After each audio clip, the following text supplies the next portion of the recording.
PARSHA Shemos. We're beginning a new book.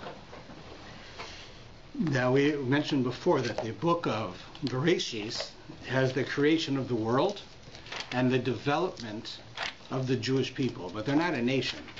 The book of Shemos is the creation of the Jewish nation. Right? That's where the Jews are created.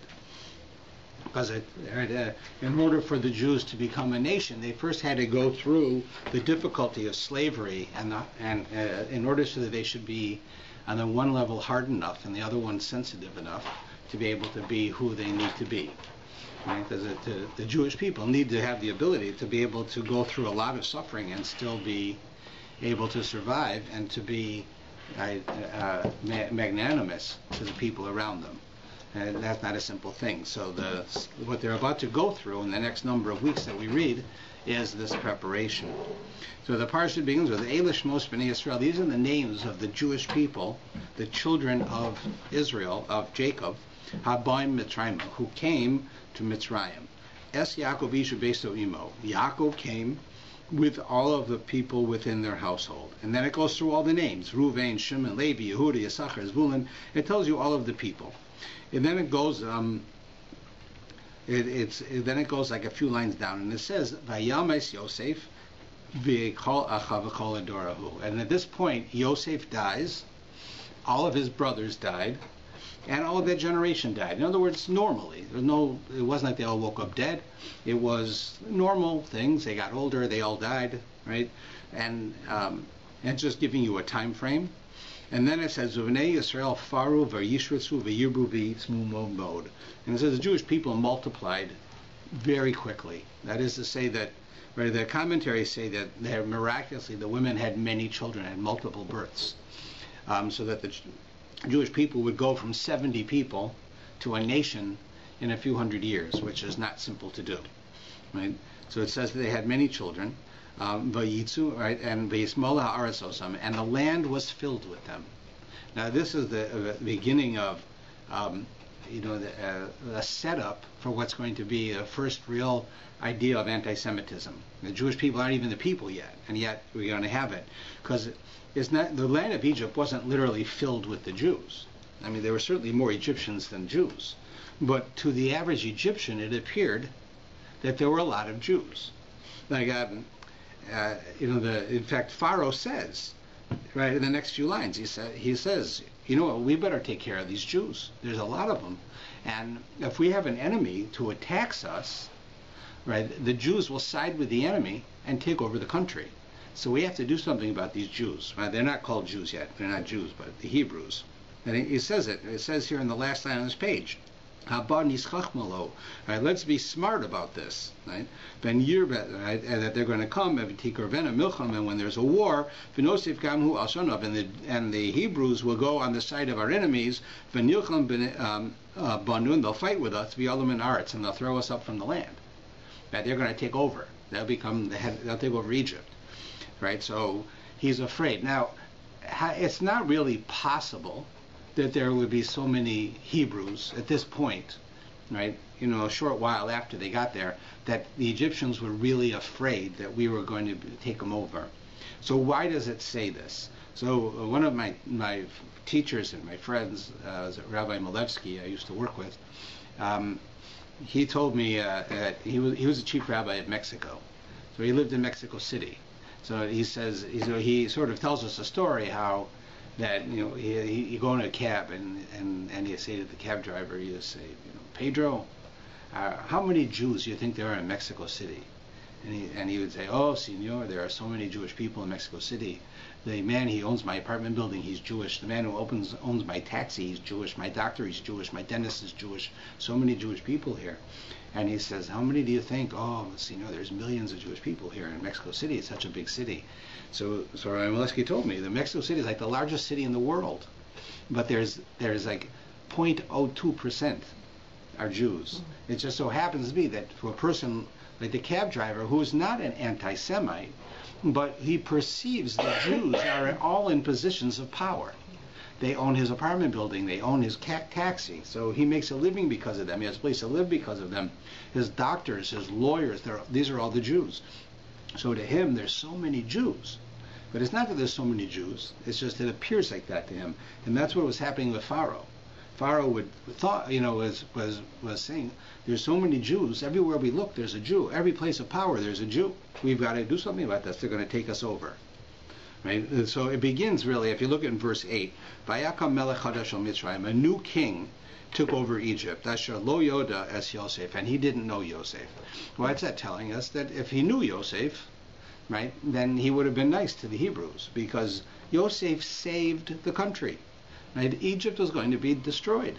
Egypt, right, had is having a famine, 7 years of famine. And in order for them to survive, which the rest of the world didn't, Yosef, right, had his prophecy that told him that we're going to have 7 years of plenty. We're going to save up all the extra. We're not going to waste it or squander it. Then we're going to have 7 years with nothing, and we'll be able to take all the food that we saved, and we can live on it, and we can sell it to others. And they did. And the country became amazingly powerful in the world because of what Yosef did. So now there's a new king, and Yosef's dead, and he doesn't know about Yosef, and he has no good feelings about what this Yosef did, because he doesn't know him. Rashi has a very interesting comment on this. He says, "V'yakam melech chadash," a new king becomes the king. Rabbi Shmuel, an argument between these two rabbis. Chad Amar Chadash Mamish. One says he's a new king, literally a new king, a new pharaoh. In other words, you have a certain house of the kings, of the pharaohs. That house is gone. A new strain of kings come in. That totally different, right? And of course, you'd expect it. If you have a new king, he makes new rules. Same thing here. You elect a prime minister, rules are going to change. Things aren't going to be the same. Everyone comes in. In America, if it's a Republican, it's a Democrat, they're going to change. Here you have the liberals and the conservatives, whoever's in charge, right? It changes, right? So you have a new king, of course it's going to change. So according to this opinion of Rav, he says, when it says in the Torah that it was a new king of Egypt who didn't know Yosef, that's a fact. He was a new king, and he came after Yosef. He didn't know him. And he had no special feelings for the Hebrews because of Yosef. But the other opinion is what I find most interesting. And he says, B'chad Omar, and Shmuel says, Shenis chad shu gezerosav. He wasn't a new king. He just made new rules. In other words, he was the same old king, but he forgot Yosef. That is to say, what have you done for me lately? Right? That's what the king's saying. The one king doesn't know Yosef, makes new rules. Suddenly the Hebrews are people we have to be afraid of. But the other one was, no, this is the same king. Yosef's dead now. He has no feelings of gratitude for what Yosef did. Yosef saved the country. He saved them. Right? They are surviving because of Yosef. And here the same king has absolutely no feelings for that. And this idea of not having what we call in Hebrew hakaras hatov, appreciation for what people do for you, right, is exactly what this king is showing. This new pharaoh is showing, I don't care what Joseph did for us. That's old news. What do you do for me now? What are you doing today that I should want to have this? You're not doing anything for me today, Joseph. I don't need you. So so he's changed. He's no longer the original person who had appreciation for Yosef. This shows you a real lack of appreciation, but this isn't the only case. In our PARSHA, we have more cases of this. Probably the most amazing case is going to come up later, but I'm going to jump ahead just because we're talking about it. And that is when later on Moshe is living in the house of Pharaoh. Right? Pharaoh doesn't realize who he is, and he isn't who he is yet. And Moshe decides he's going to go out and live and go among the Jewish people, his people. And they're suffering. They're slaves. And Moshe is the prince. And he goes out. And so the first time he goes out, it says he sees an Egyptian beating a Jew, a Hebrew.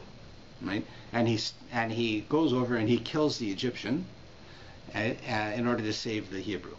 Right? And because of this, he has to run away. There's a whole story. But what happened? What is the story of this Egyptian? So the Talmud tells us the story. It explains it.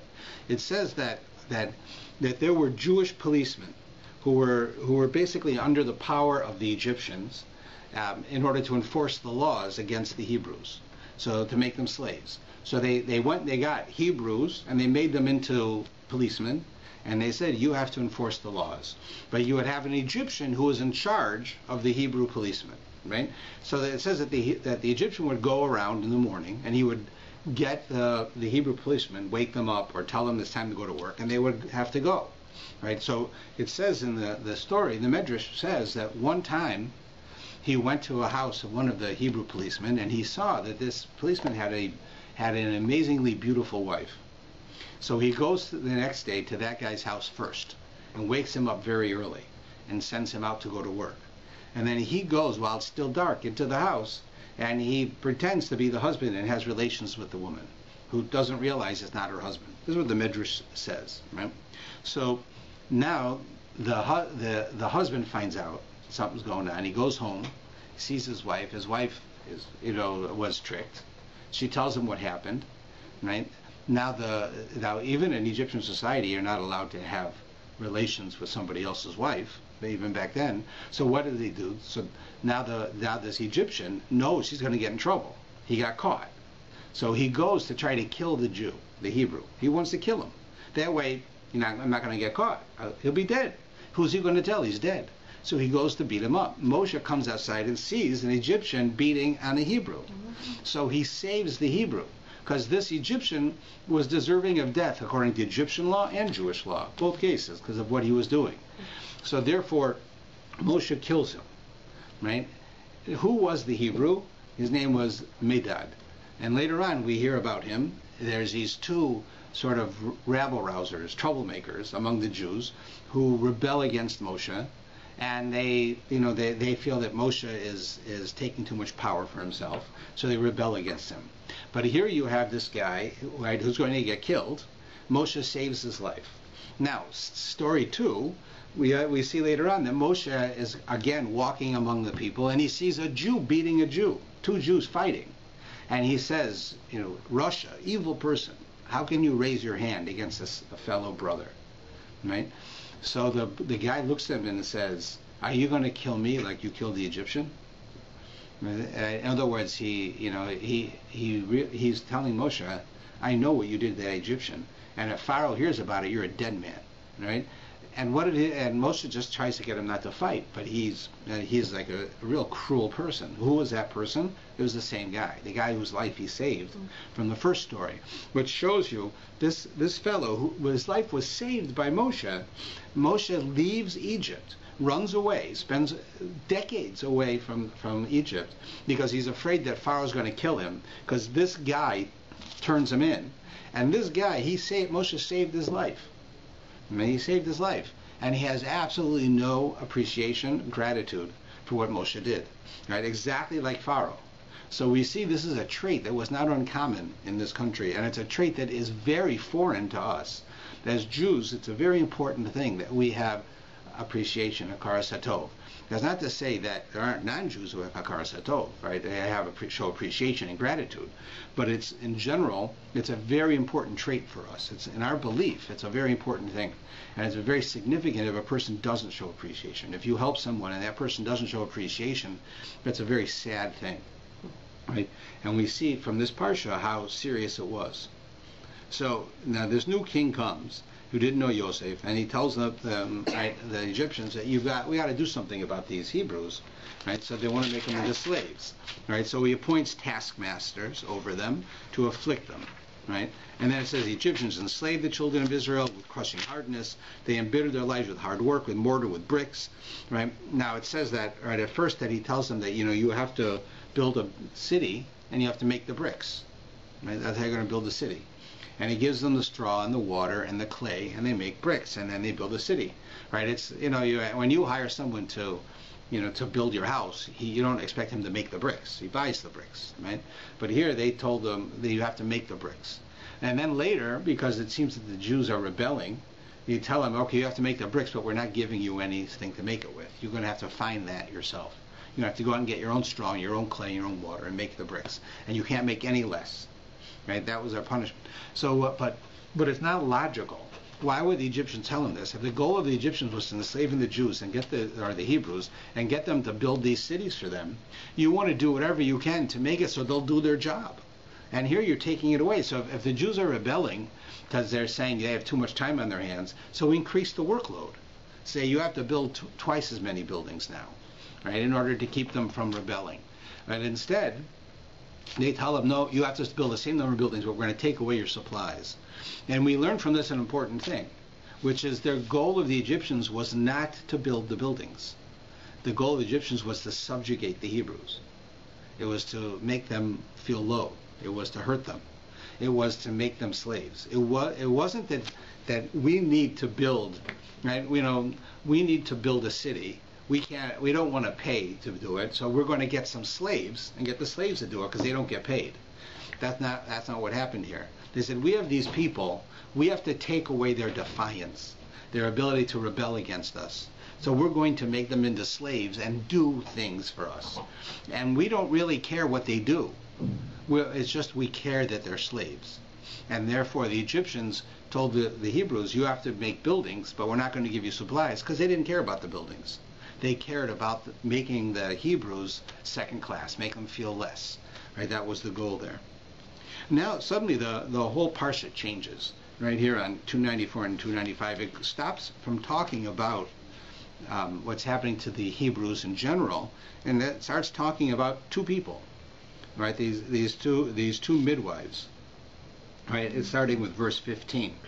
It says, "V'yomer melech Mitzrayim l'meoledes ha'ivrios." It says, the Pharaoh says to the Hebrew midwives, "Asher shema echas," one of the Hebrews midwives, her name was Shifra.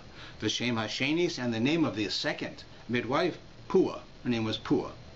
Right? So, first thing is, why does the Torah switch from telling us this enormous story about the Hebrew people being subjugated as slaves, and then it starts talking about God talking to two women, not even like two leaders, just two women, and the two women are midwives.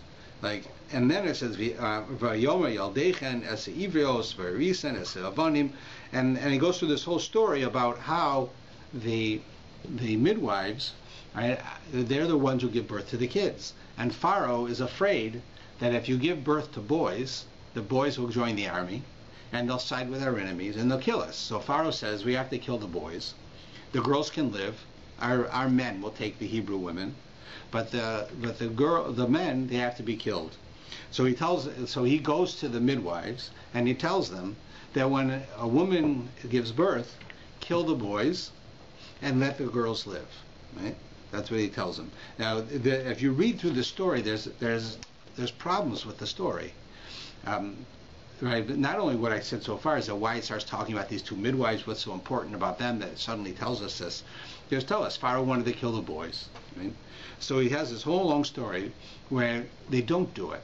It says that the women, right, they feared God more than they feared Pharaoh. And God says, right, their job is to help babies, not kill babies. So they didn't kill the boys. And Pharaoh hears that they're not killing the boys, so he comes to them and he says, listen, you can imagine, Pharaoh's not a just person. He's going to kill them. I told you, kill the boys. If you don't do what I say, I'll just kill you. Right? So he comes to them, right, and says, why didn't you kill the boys? Why didn't you do it? And here's the answer they give them. It says right in the Torah, because we can't come, and the Hebrew women are so strong, they give birth to the baby before we get there. So what are we supposed to do? So he says, okay, that's a good answer. That's not a good answer.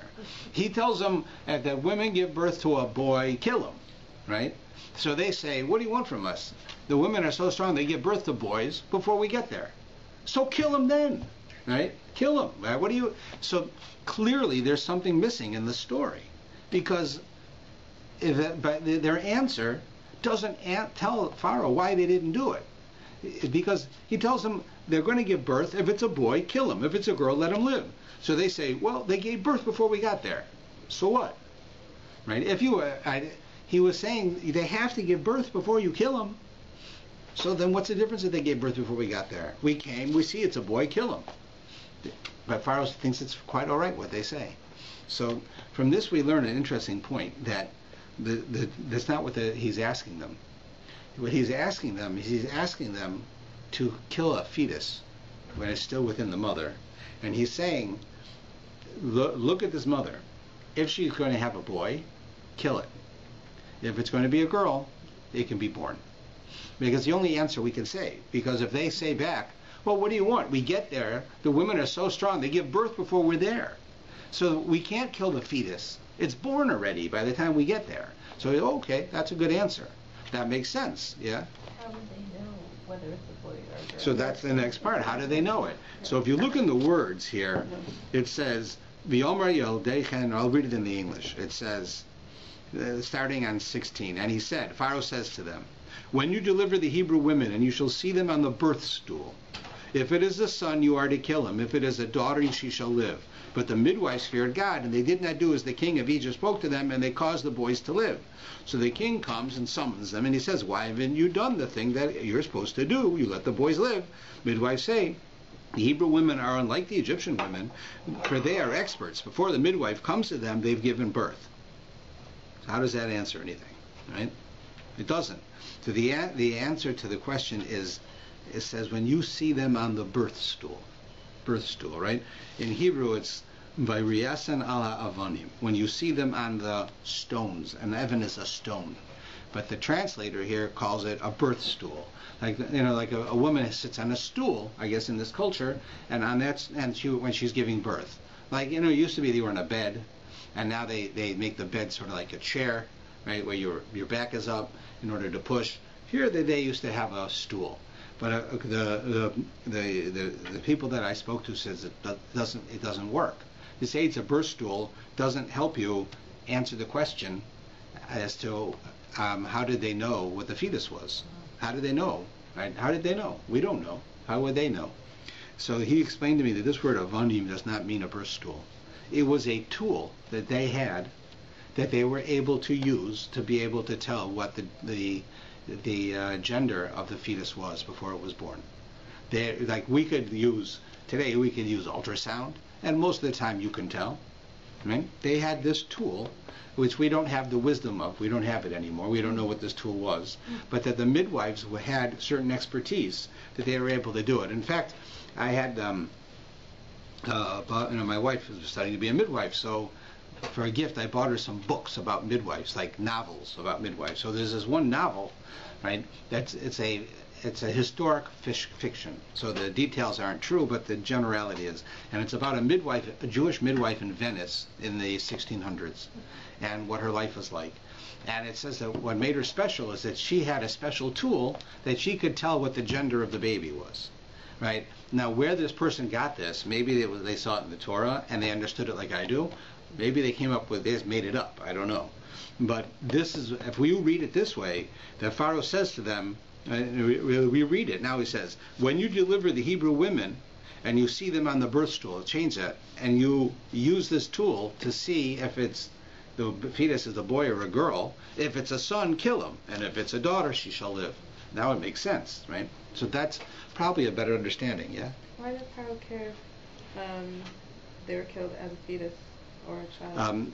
It seems that by the fact that when they say that the boys are born, and he doesn't say kill the boys when they're born, that Pharaoh had a certain amount of leeway as the king, that a fetus was not a human.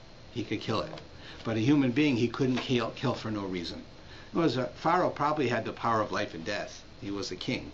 But there must have been some limitation that it was preferred for him to kill a fetus rather than to kill a baby.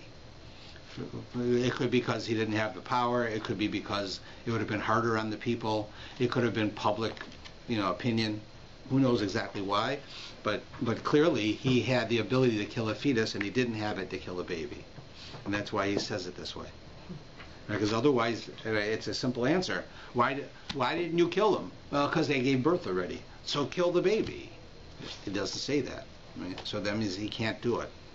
So that tells us. Now, what's interesting is that they tell us their names, but these aren't their names. Shifra and Puah is not the name of two women. These are nicknames, and the Torah tells us that they're nicknames. Rashi says it, and the English says it as well, I'm sure, that the one woman was called Shifra because she was Mishaferes Esavlan, that she used to make the baby pretty. Like when a baby's born and he comes out, right, it's ugly. It's covered with blood and mucus, and its head is squished, right? So she would take the baby, and she would try to make the baby beautiful for the mother. So the mother should see the baby. He's clean and rat nice, right? So she made the baby pretty. And Pua, it says, used to make a sound, go poo poo poo to the baby. The baby should be happy. So when the mother would see the baby, he's smiling, right? So this is very nice, but it says that they gave him these names, and then it says because of who they were, it says that God gave them houses. He doesn't mean he gave them a house to live in. It means he gave them the house, like you have a house of design or a house of kings. He gave one of them the house of kahuna, of Kohen, right? And the other one gave the house of Levium. In other words, from them came special people because of who they were. But you have to ask you, what's so special? One of them makes poo poo poo. Big deal. What woman doesn't make poo poo poo to a baby, right? And make the baby look pretty? What this is, the Torah has to tell us that these two, and you know who these two were? These two were Miriam, right, and Yocheved, Moshe's mother and Moshe's sister. So if it's Moshe's mother and Moshe's sister, like that's something. But why? And they did have the house of Kohen and house of Levi came from them. But why? What did they do that was so special? So somebody told me a story, and the story will elucidate this. You imagine, God forbid this should happen, but a woman has a couple have a baby, and everything's fine, and then suddenly the baby's having trouble breathing. So what do? You rush to the hospital, you go to the emergency room, right? Immediately the nurse does the triage. She checks out the baby, sees baby's not breathing, not breathing well, little baby. Immediately you rush him in, and what do the doctors do? They don't say hello, they don't say nothing. They grab the baby and they start bringing the baby to life. Now, they're doing whatever they can to help the baby so it doesn't die, right? They're not interested in being friendly. They're interested in doing their job and saving the life of the baby, and that's what you want them to do, right? But what's the mother doing? The mother's there. The mother's making the baby quiet, making him smile, making him feel good. She's touching his cheek. She's making sounds to him, because that's what a mother does. The mother takes care of the baby, right? The mother wants the baby to be happy, wants the baby to be presentable. It doesn't, sure, she wants him to be alive, but she knows he's afraid. She wants him to be happy, to be secure. That's what they were doing. Right? That's what these two women are doing. Here they're living in an era where the boys are supposed to be killed, right? The mothers are living in fear they're going to give birth to a boy, and then the baby will be killed. Right, and then maybe they'll fight with the guards and they'll get killed. Right? They're afraid. Everyone's afraid what's going to happen. And these two women who are giving birth to the babies are above it. They're saying, we have to make sure that this baby is pretty for the mother, is happy for the mother. Yes, it's a dangerous time, but we have trust in God. And we have to go beyond that. So that's why they were so special, because they not only did what they had to do, but they went the extra bit. Right? And you see here this idea of compassion. Now, I'm not saying that a lack of compassion is a sign of non-Jews, but compassion is an important thing for us in our beliefs, right? Or many other people who are compassionate who aren't Jewish, but for Jews, it's a very important thing. And you'll notice the Gemara tells us the difference between the Jewish people and the non-Jewish people in the Torah. The examples the Torah gives us. Right, for instance, you look at Yishmael's mother, right? Hagar was Abraham's wife. She gives birth to Yishmael, and they send her back to Egypt. She goes back to Egypt, and it says the baby gets sick in the desert, right? So she doesn't know what to do. So she's all by herself in the desert with the baby. So she cries out to God, right? And she says to him, she puts the baby over under a tree, and she's sitting in the sun, and she says, I can't bear to watch my son die. I can't. Don't make me watch this. Don't let this happen. She's thinking of herself, her pain as her baby's dying, right? But what do you have with these women? Well, these women not only will not leave the baby on his own to die. If the baby's going to die, they're going to be there with him. They're going to feel his pain. They're going to share in his pain. Right? That's compassion, and this is a very important concept in Jewish life. That when we see somebody in pain, you're supposed to share their pain. You're supposed to feel for them. Right? And again, I'm not saying it's only us who are doing this, but for us, this is a very important thing. I often have disagreements with people who practice a medical model for counseling. Right? There's, it's an effective thing. Friends of mine who are psychiatrists, psychologists, right? They'll tell you that when you're working with people, you're trying to help people, you have to have a distance. You can't like really be with them. You have to distance yourself, otherwise you can't really help them. Right? And I say it's not true. It's the opposite. I said if I can't feel the pain of the person that's with me, I can't help them. It's the opposite. Now, what I'm doing is much more dangerous because I'm walking around with these feelings, right? And in any given day, you've got somebody's kid is sick, someone's daughter isn't finding someone to marry, someone's having a marriage problem, someone's son is in the hospital, right? Every day I have these, but I fully believe that I cannot be effective in making people feel better and helping them get through these things if I don't feel it myself. And I understand that I'm unique that way, and that's not the way the world says you should do these things, and that perhaps I could also be effective by not doing it, but I don't believe it. That's because that's how I was raised, that I would live with this concept that we all live with of sharing the pain of your brother. You don't just do something and just walk away. Somebody's hungry, you don't just give them money and tell them to go buy food. You feel for them. You're there with them. You're one with them. That's the idea of what we have here. That's what Shifra and Pua taught us. That it's not enough to give birth to the babies. You have to make the mothers happy. You have to make the babies happy. You have to make them look good. And mothers are in enough stress as is that their babies might be killed and they may get killed.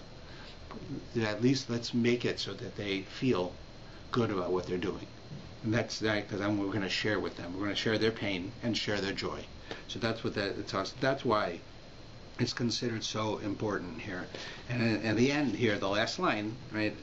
It says, "Vayikiryu yoledes," right? Because the midwives feared God, Esa Elohim, they feared God. V'yaslahem batim, He made for them houses. And as I said to you before, these are not houses like places to live. This means that came from these women were great groups, like the house of Kahuna, the house of the Kohanes, of the priests, the house of Leviah, the house of the Levium came from them, right? And that's the blessing that they received, right? And then, of course, the Pharaoh continues with what he's doing. Now, as a part of this, we know that that when Pharaoh makes this rule, so a lot of people, right, when he made this rule, would they looked to the leader, the leaders of the Hebrews. Who was the leader? Moshe wasn't born yet; he wasn't the leader. His father Avram was the leader, and it says here that if you look in the beginning of chapter 2, and 296, 297, a man went from the house of Levi, and he took a daughter of Levi. So here, a man went from the house of Levi, and he took a daughter of Levi. It means a man married his aunt, which today you're not allowed to do in the Torah, but the Torah wasn't given yet. This man married his aunt, and she conceived and she gave birth to a son. If you read on, that son is Moshe. Now we know Moshe has an older brother and an older sister. Where did they come from? If he gets married, how does he have an older brother and older sister if he just got married?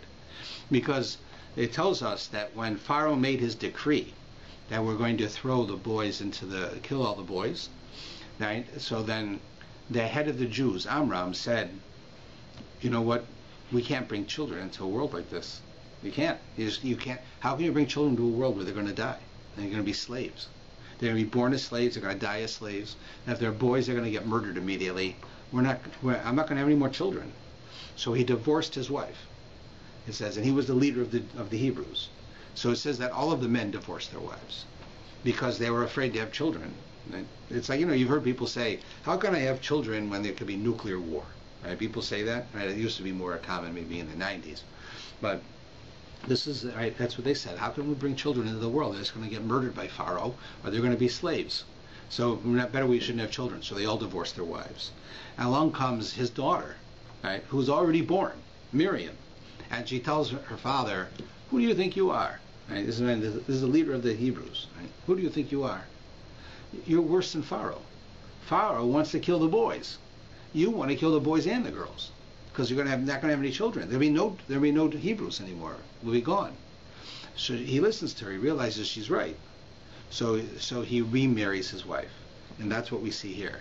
The man goes and marries his aunt. She was his wife before, but he divorced her after he had 2 children. Now he brings her back, and he has another child. That child is Moshe. And then it says that she couldn't hide him, so she found a basket and she put him into the water.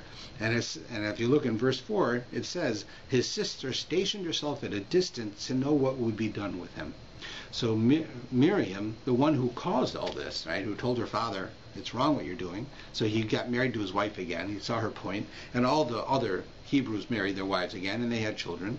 And then, boom, they have a boy. Thank you very much. Now he's got to be killed. So they decided, we're not going to kill him. We're going to send him into the Nile and hope for the best. I mean, what are we going to do? That's the best we can do. So it says that Miriam went down to the Nile and stood watch as Moshe's in a basket is going down the Nile, and she watches him. Right? Pharaoh's daughter went down to bathe by the river, and her maidens walked along with her. So here, Pharaoh's daughter, the princess, goes down to bathe. They didn't have running water. You go down to the Nile, you bathe. She went down to bathe. She saw the basket among the reeds. So she sees this basket. It got, the stream of the water pushed it over, and it got stuck in some reeds. And she hears, it says, and behold, a youth was crying. She took pity on him and said, this is one of the Hebrew boys. So she hears him cry, and she says, this is a Hebrew, right? So she takes him for herself, right? And she raises him as her own child. But there's a problem with this line. It's not as obvious in the English as it is in the Hebrew, but we just said that he was a child, a baby. In Hebrew it says he's a baby, right? Moshe's a baby inside of a wicker basket going down the Nile, and she sees him. But then it says a youth was crying. A youth is an adolescent, not a baby. So Moshe just suddenly got old. Like here he's a baby in this wicker basket, right? She sees him, and then he starts crying. But when he's crying, he's an adolescent. He's not a baby anymore. Like, what happened? How did that happen in a minute? So the commentaries tell us that it wasn't Moshe who was crying. It was his brother Aaron. His brother Aaron was also hiding and watching because they wanted to share their pain. Right? Both the sister and the brother felt for their brother Moshe is going to die. They didn't want him to be alone. They wanted to be with him. So Miriam, it says, was hiding in the bushes, and Aaron was. Aaron sees the Pharaoh's daughter take his brother, and he starts to cry. And he's a little boy. He sees his brother's being taken. So that's what it says, a youth was crying. So she took pity on him, and she's one of the Hebrews. Then she goes, right, she has to get a wet nurse, because she's not, right, she wasn't pregnant, so she doesn't lactate. She has no milk. So she has to go get a woman to nurse the baby. So she ends up getting Moshe's mother, who did have a baby, but has no baby, right? So they go and they get his mother, right? And then it says, the boy grew up, and she brought him to the daughter of Pharaoh, and he was a son to her. She called his name Moses, as she said, for I drew him out of the water. Moshe means that she took him out of the water. That's what it means, simply means. So what happens is that Moshe grows up, right? He grows up, and then she names him. And then, if you turn the page, the first line says, and it happened in those days that Moshe grew up. Well, didn't we know that already? Yeah. Did he have another name? He had many names. He had many names. This was his Egyptian name. Oh. Moshe was his Egyptian name. And it's a very important name. And the reason that we use that name over all the other ones is because it means literally it means he was saved from the water. It doesn't really mean that. It really means he who saves from the water. And this tells you about Moshe, that Moshe had gratitude, that even for the water, that the water, he was saved, the water kept him alive by his floating, so he helped others with water. He has gratitude. So he's always known as the one who was saved from the water because of the gratitude he had. Right? Again, it's the same message that we had before. So here it says that now, in the next line it says, it happened in those days that Moshe grew up. Well, I just told you a minute ago he grew up. The boy grew up and she brought him to the daughter of Pharaoh. And then the next line says, it happened in those days that Moshe grew up. Well, how many times can you grow up? Right? You can only grow up one time. So the Torah is telling us another message. The first time, he got older, like anyone else. The second time, he became great. because it doesn't say big. He grew up. It says vayagdil or vayigdal. He became gadol means big, but it also means great. Right? Someone who's big is great. So he became great. What does that mean? What was the difference? The first time he grew up physically, he was in Pharaoh's house. You can imagine what kind of guy would Moshe be? Moshe's raised with every type of thing he would ever want. His father is Pharaoh, as far as anyone knows. He's the prince of Egypt. That's what he is. He's the prince of Egypt. He can do whatever he wants. He can kill people. He can eat what he wants. He can do what he wants. He doesn't have to worry about anything. He's the prince. So it says he grew up in the Pharaoh's house, so he's the prince. The second time it says he grows up, it says Vayigdal Moshe v'yetzel achav. Moshe grew up and he went among his brothers. And it's telling us, not talking about who grew up physically. He matured. He understood who he was. Moshe was a Hebrew. He was raised by Pharaoh. He could have said, I don't care about the rest of the Hebrews. All right. How people say, all Chinese people are the same. You're different, right? You're okay if you're a Chinese person. You're saying it to you, right? All Jews, are pains in the neck, but you're different, right? So that's like here. You say that Moshe could say, all these Jews, they're what do I need them? I'm different. I'm Pharaoh. I come from Pharaoh's house. People will treat me differently. I'm the prince of Egypt. Right? I have royalty. I have all the clothes I want, the food I want. What do I want to go hang around with slaves for? It's because Moshe grew up. He matured. He understood that a Jew cares about other people. So he went among his people. He went and walked around with the slaves. Can you imagine the prince walking around the slaves? Like think about it. Like back, when they had, let's say, black slaves in America. Can you imagine if the president of the United States' daughter decides she's going to go to Mississippi and like hang around with the blacks? What are you, crazy?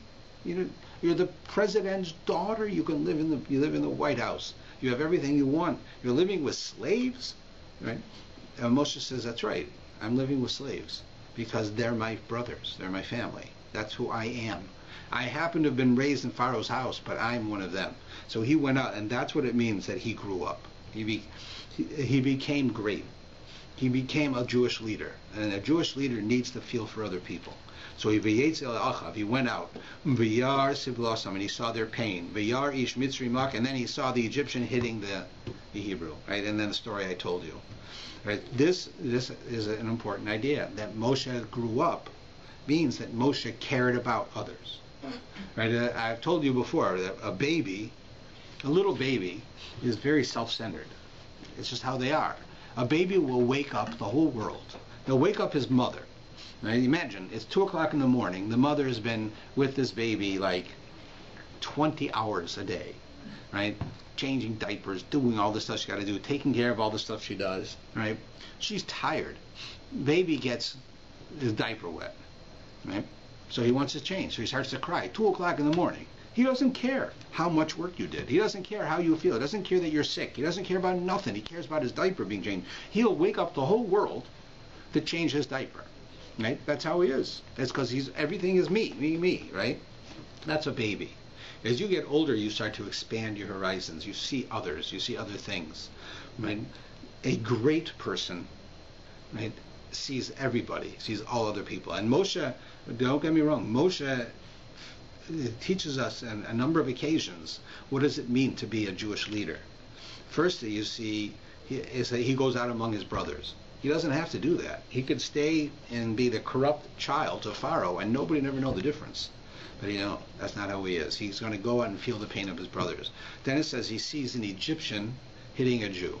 So now he's prepared to fight somebody for an individual. He doesn't just care about the Jews. Now he cares about an individual, right? But then the second case is that it says he sees 2 Jews fighting, right? So now it's not saying that the non-Jew's wrong and the Jew is good. Here he's saying, even among the Jews, I have to help those in need. And then later on, he runs away to Midian, right? And later in the story, because he's afraid for his life, because Pharaoh hears that he killed an Egyptian official. He thinks Pharaoh's going to kill him, so he runs away. And it says that he meets the daughters of Yisro, who are not Jewish. They have nothing to do with. They don't even know what a Jew is.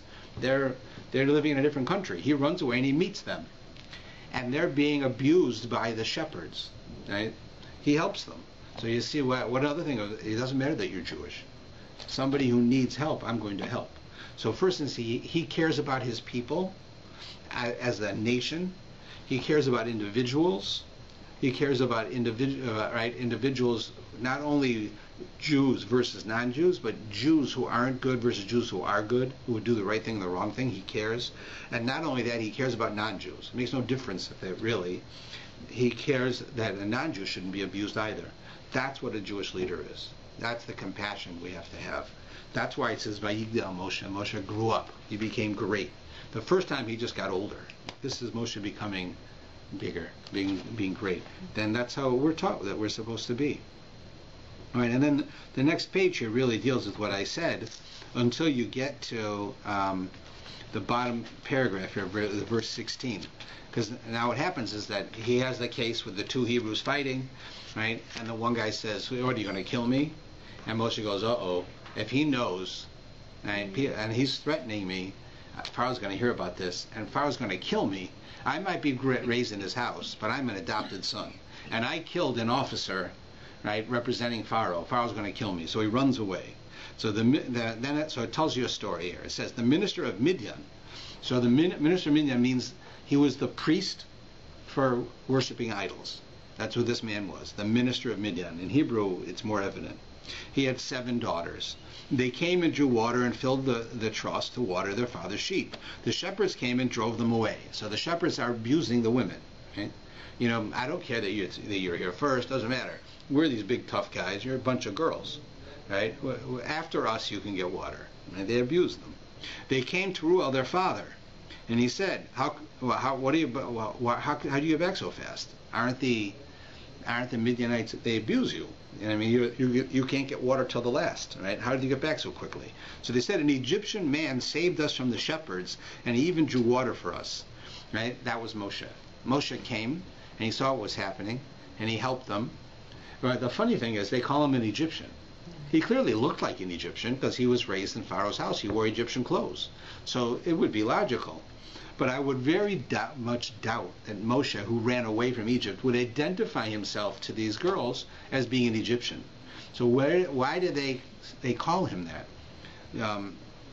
And the Medrash tells us a very interesting story about it. It says that Moshe said, "You know why I helped you? Because I'm an Egyptian." And that makes no sense. But I just told you, right? This whole hour I've been talking to you, makes no sense that he said that. So what he's saying is, no, it's not because he's an Egyptian.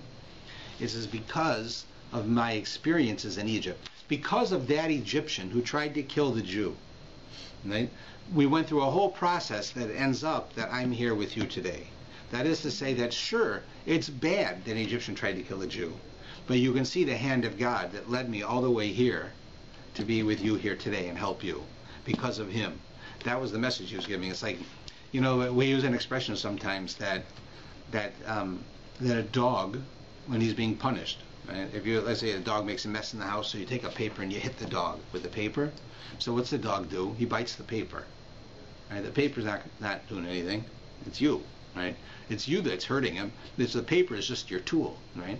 So when people go and God does something, right, and it appears bad, people get mad at God. They're biting the newspaper. Right? God does not do bad things. God wants to do good things for us and help us, teach us. Right? So sometimes it appears bad. In the long run, we see it's not. And that's what Moshe is saying. This Egyptian beating the Jew was bad.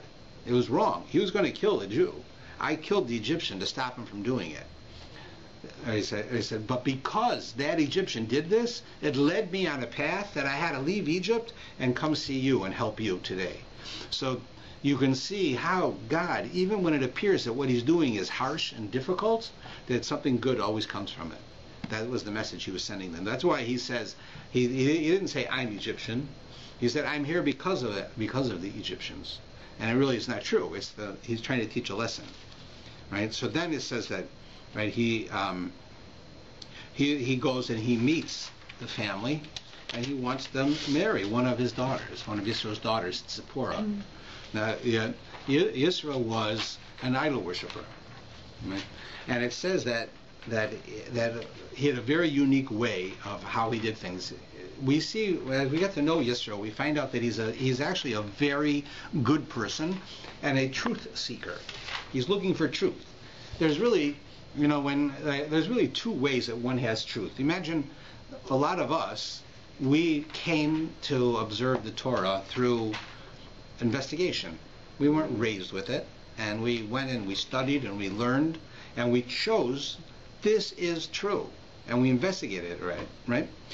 Some of us might have tried to be Buddhists, we might have tried Christianity, we might have tried one thing or another, and then we came to Judaism and we say this is true, and we started to follow it. A lot of people are like that. So they go through, right, a process. You say, I tried this, communism didn't work for me, socialism didn't work for me, Christianity didn't work for me, this I believe is true. Right? They go through it. That's one way to come to truth, by eliminating all the possibilities until the only thing left is the truth. Another way is to be told the truth right from the beginning. And if I tell you the truth, you don't have to go try all these false things to know it's the truth. I'll tell you, I tried it. Or my grandfather, he went through all of the stuff, and now he told me what the truth is. I'm telling you the truth. You don't have to try everything. My grandfather tried everything, and he's telling us, right? So you can just have the truth without going through this whole process of disqualifying everything else, right? Those are the two ways that you find truth. Moshe did it the way where he knew the truth, right? He knew the truth, and he didn't have to try anything else. That's how it is. And when Moshe taught his children, or he taught people, he taught them the truth. He didn't say, all right, you don't believe me the Torah is true? Go try other religions, and then you'll come back. No, this is true. And other people have tried it. You don't need to try it, right? Yisro, on the other hand, it says he tried every religion of the world. He was a prophet of every religion. He was a Kohen for every religion. He helped work in every religion. And he tried this one, it's no good. This one, no good. And went through all of them. And that's why it says here, he's called the Kohen of Midian. Midian was an idol worshiping nation. And he was the Kohen. He was the priest. His job was to work in the temple, right? Eventually he saw it was false. And then he came to Judaism. And it says later, how did he come? So we see when we get this PARSHA, it says, Vayishma Yisro. Yisro heard. What did he hear? So he heard about the Jews getting the Torah, and he heard about the splitting of the Red Sea. So the whole world heard about that, right? So why didn't everybody come? Because Yisro was a truth seeker. And he came because that's how he saw things. Later on, we'll see that he has an argument with Moshe as to how to raise Moshe's children. Because he's the father-in-law, right? Father-in-laws always know better, they say. Right? So he's the father-in-law, and he wants him to raise Moshe's children a certain way. Moshe wants to do it his way. We'll discuss that when we get there. But that's pretty much the introduction here. There's a lot more, but we're running out of time, so I really can't go into it.